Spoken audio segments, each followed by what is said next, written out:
is hot. Oh, it's Marc hot. is hot, and I don't know why they've given all of these big boy wrestlers long matches. Well, when we get to the first match, that's a perfect example. You get the US champion Sting versus Meng. Yes. And out comes Meng. As he comes out, there's a little smile over his face. And the smile is, this is not good. This is going to be very, very hot. And for some reason, they booked me for 15 minutes. Right? This is going to be hard work. Haku has left the WWE in about 1992. He's gone to WCW. And what they've done is they've done something unusual, which is they've seen Haku and they've gone, you had a long career. You're a really good hand. You're legitimately tough. And you're obviously a nice guy. So they go, we're going to give you a monster push. You're not going to lose. So Haku has been on a really, really long push. He's been just constantly winning his matches. And here he is against WCW's franchise player, Sting. The problem with this match is that because Haku has spent 4 years in the WWE essentially being an opening card act, they've basically gone, here is someone who couldn't win a match in WWF. And now he's taking on our biggest star and he's going to take him to the limit. So it's a slightly sort of difficult thing. They actually start this match with a little interview with Sting. And Sting says, well, Meng knows 7 different forms of martial arts. He says, I know 7 different forms of crazy. Sting was many things. He wasn't ever crazy. No, that's right. He tries to do that, and it's kind of like, that's not your vibe. Not at all. Not your vibe, not your tribe. He mentions as well, he sort of goes, my mum and dad are in the audience today, sitting in the front row. And my mum and dad. Crazy. I have a good relationship with my parents. Mad. Oh. Waves and waves of little stingers and big stingers and my mum and dad. It's like, what are you talking about? You sound deeply respectable. Sting. And more important, right here on my home turf, with the ocean, the palm trees, and that's right, waves and waves of little stingers, big stingers, medium-sized stingers, every color in the whole wide world I got. And you know something? I got my mom and dad sitting ringside, and the stinger is not going to be embarrassed. Not in front of mom and dad, not on my home turf, not in California, Huntington Beach, with the U.S. title up for grabs. You're clean cut. You've got makeup that you put on beautifully. Yeah. Crazy. Crazy. I've got some face paint that fits what I'm doing. Hey, if looking after my money sensibly is crazy, I'm crazy. If being a quite hardcore Christian is crazy, I'm crazy. Crazy for Jesus. Michael Buffer does the intros. Yeah. Let's get ready to roll. Oh, guy. Cha-ching. Very much because this is being filmed for Baywatch. He does not appear until later. He's very much like, I love the fact he's there all day. Yeah. And he could have just gone, do you want me to do them all? But he's very much like, I have a value. Yeah. And so he's like, I am not going to be introducing Dave Sullivan. Just not going to be doing it. Yeah. His weight is unknown. He was discovered by the WCW working as a bodyguard. He said, right, well, okay, 2 things about that. He's Haku. Right, we all know he's Haku. He was discovered by the WCW watching him on the television. If you discovered him working as a bodyguard, then there was an annoying thing. You discovered him, and then the WWF went in, bought him, and then he had like 7 years where he didn't do it, and you were like, oh, we discovered him. That's annoying. The other thing about it, weight unknown. That's what you do when you're sort of like, you Kamala, you got parts unknown. You know, it's all mystery and everything. Yeah. If he's a bodyguard, he's had to be like licensed and stuff. Yeah, so you'd probably have you'd have your particulars written down at some point. You'd have uniform. He's filled out paperwork, you know. He's had to be places at a certain time with a lot of responsibilities. So when they say weight unknown, you just go, well, this is an oversight. Yeah. Ask him, how much do you weigh? He goes, oh, I'm not sure. You go, oh, let's weigh you. You know, there'll be Muscle Beach down the road. There'll be a weights machine there. So don't worry about it. He's the star of Thunder in Paradise, says Michael Buffer. Sting cameoed, I think, once in Thunder in Paradise. I see, yeah. Again, a slightly moody WCW thing of just going, no one cares. No one cares about the people we've got. No one is going to check. They have a fairly decent match. It's one of Meng's better matches at this period. He loses eventually. Ladies and gentlemen, the winner of the match, and still United States Heavyweight Champion, Sting! Sting wins it! From a roll-up from the foot, but Meng is not finished here. No, he's not. As far as I'm concerned, that was the worst count I've ever seen by an official.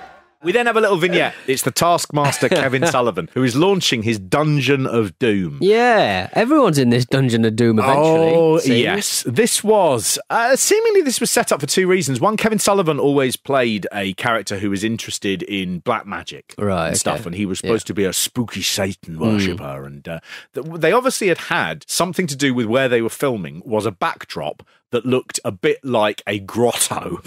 And so Kevin Sullivan is like, this is the perfect place for me to do my Dungeon of Doom, a sort of black magic, satanic, magical group of misfit wrestlers who I will bring in. He continually talks to this wrestler who is very old. A guy who's this guy? So this guy is looks called... like Thanos. He Terrible does. skin. King Curtis Iakea. He looks brilliant. So the problem with this is Kevin Sullivan's got this really strong Boston accent, and King Curtis Iakea, I cannot understand more than 1 in 8 words that he says. And the script they've got is garbage. So Kevin Sullivan will sort of go, tell me about... I got a new guy. I need him to come in. Who have you got me? And King Curtis Iakea will sort of go, like that. And it goes on for minutes, absolutely minutes. Master, my son, the warrior that I bring to you is a warrior that has crossed the burning sand. Last time across the alley there was a pounding on the wall. Must have been that Pasquale making it to a booty call to make a trusted What happens is the two of them together, they magic up wrestlers who are then going to take on Hulk Hogan. Yeah. And the first one they magic up is Kamala. Kamala with a career best entrance here. He does some of the most wonderful faces anyone's ever done in wrestling in this bit. Does his lovely belly slap. Yeah. He gives King Curtis a really sort of like loving hug. Yeah. He both looks adoring and adorable. And it's just the sweetest thing. I find myself, I love Kamala when he's like this. I love cuddly Kamala. Yeah. Kamala, says Gene Okerlund as they cut back. He goes, Kamala not spending much time with Jack LaLanne. Jack LaLanne was a fitness and diet guru. Right. Fuck off, Gene. do you not know what Kamala's gimmick is? He's a big fat boy.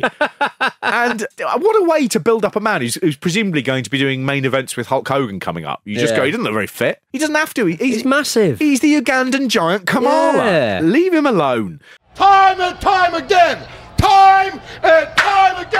Hacksaw Duggan comes out here, and I try to play by the rules. I got Nick Bockwinkel breathing down my neck saying, Duggan, watch the rules or you're going to get fined. Well, fine. I've been trying to play it up on top, but things are getting out of hand. But I have found since we met Duggan and he was so nice, I see everything he does and it's like seeing your dad do it. Yeah. Dad-like for me as well, because he has that thing where I've spent a lot of time being embarrassed by it. And now I watch it and I just go, I feel warm about this. I feel warm. Well, I watched, is it Jumpin' Jeff Farmer? Oh, yes. Do you remember him? Yeah. I mean, people will be familiar with this guy's promo. Folks, there's Jumpin' Jeff Farmer. Jeff, a while back, what a match you had with Motley. Yep. Probably the hardest match I ever had in my life. But I don't like it when things aren't going my way. It just goes on like that. It's such a good promo. I love that promo so much because you can hear gulps that real people don't do, but the pressure of the camera being on. Yep. Yep. Amazing. Motley Cruz, you turn the tables on me. You turn the tables in a wrong way. You got me mad now. This match, I mean, Hacksaw Jim Duggan versus Kamala in 1995 on Hot Beach. Nothing about this should have worked. And I really enjoyed it. It was good. I don't know at any other point. I just think we got Dugganitis. Having met him, he touched us, and you sort of go, once you're touched by the mitt of Duggan. His lovely, hard, soft back. Yeah. Oh, lovely. Duggan, there's a moment where he enters, and he's just on the turnbuckle, and he's waving the stars and stripes, and the wind has got his beautiful hair. And he just looks at the crowd and he looks happy. And it's like an iconic image of Hacksaw Jim Duggan. He looks almost like a BeeGee. He looks so sort of radiant, just happy and gorgeous.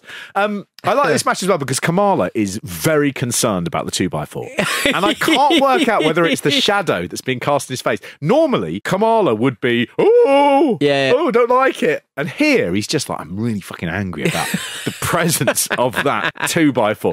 And at no point does the referee go, you can't bring a fucking plank in. Yeah. You know, they just accept, it's just his thing. He brings in a plank. A weapon. I'm just worried because there's no other reason for him to bring it here other than I might get hit by it at some point. I don't want that. I'd love Duggan to have gone, I'm going to get rid of the plank. From now on, I'm going to be called Flick Knife Jim Duggan, right? Just having a flick knife, going up the turnbuckle like waving it.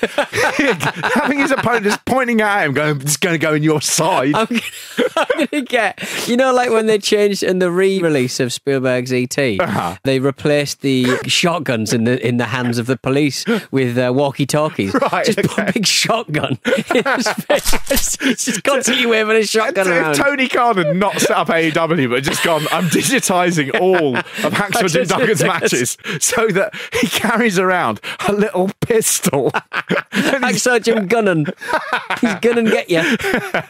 Oh, you're not going to see much wrestling, says Heenan. Yes. I mean... And there's a bear hug. That's the only hold you're going to see. Absolutely. Cheeky little barbs. It starts with the bit where Duggan is doing a very 1980s thing against Kamala, where Kamala used to be really frightening. And he hits him with a clothesline, and Kamala does a big step back. It's very broad, very cartoony. And this crowd are just beach. like... It's a big beach. You got the people in the back need to see it.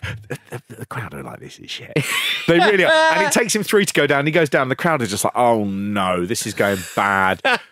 There's a bit where Kamala decides, and I bet he regretted it. He's like, I'm going to do a nerve hold in Duggan's armpit. And out on this hot beach, these 2 big fat men in their 40s, sticking his hand in his armpit. And just I have to, I've committed to it now. Just hold it there. Just keeping it going. I mean, it looked wet, is what I'm saying. It looked like a wet hold. Sucky hold. Suddenly in runs Zodiac, the Zodiac Man. He's got so much arse on show. All the time. Brutus Beefcake's WCW run is so pitiful. And you look back and you go, he wasn't the right man at all to do this. But every time he appears, I just go, he's disgusting. Horrible bum man. Horrible. What is your fucking gimmick? What is it? Having a bum. Oh, you're called Zodiac. Oh, I know it. Oh, yeah. The Zodiac Killer, yeah. Yeah, no, like the horse. Yeah. The African horse with the black and white stripes. That's a zebra. I've done it now. I'm also going to have my hair up in a top knot ponytail. What's that? Is that a zebra? That's not a zebra or a Zodiac. Get confused. Zodiac! It's Zodiac! Isn't it, Brain? Yes. I love the fact that Tony Schiavone is like Zodiac and he's like the Zodiac Man, and they're just like, I don't know what he is. I don't know. He wants to be called Zodiac now. You know, he'd be the booty man, and he was the butcher, and it was just, I mean, the guy. I was my first favourite wrestler was Brutus the Barber Beefcake. Yeah, and you just go. You did not come up with that gimmick. That gimmick was invented for you because every time you've had a hand in it since, it's a bum in it. I am the beetle boy. What? Why? What, a VW beetle or a beetle insect? No. I'm dressed as balloons. I'm the bark bleating treagle. What? It's got an arse. Yeah, as long as my arse is out, it all hangs. Then people will get it. I don't know what this is. You fucking idiot. The shit maker. The shit maker. I'm the anal twat. What? I don't get it. The Kamala wins after Duggan gets knocked out with the big mask, and I can't remember if Hogan and Kamala ever actually managed to get it on. Right. Other than in great big sort of matches with loads of people involved. But I watched that and I thought I would pay money to see that headliner card. I mean, it was just appallingly good. They cut from Kamala, running around, to just a sailboat in the open sea. And it really had for me the sense of the director just going, get off of this. Get off of this. Get out of here. And look what my life could be. And instead I'm stuck here. Yeah, just keep the boat up for a bit. Man. Keep the boat up for a bit, Oh, amazing.